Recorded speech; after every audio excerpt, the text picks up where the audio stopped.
నీ రక్షణ నీ వరకు కాదు, నీ కుటుంబానికి కాదు, నీ పొరుగు వారికి కాదు, అనేకులకు నీ రక్షణ చెప్పాలి.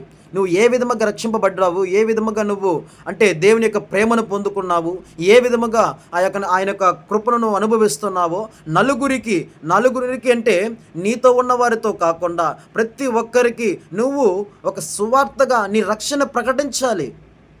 అప్పుడే ఎదుటివారు కూడా దేవుని వైపు రావడానికి జరుగుతుంది.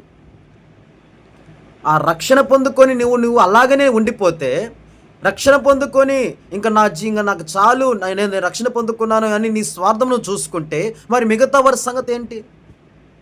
మిగతా వారి యొక్క ఆ యొక్క ఆత్మల భారం ఏంటి? రక్షణ పొందుకున్న నువ్వు ఇప్పటి వరకు నువ్వు ఎలా జీవించగలుగుతున్నావు? ఒకసారి ఆలోచించు.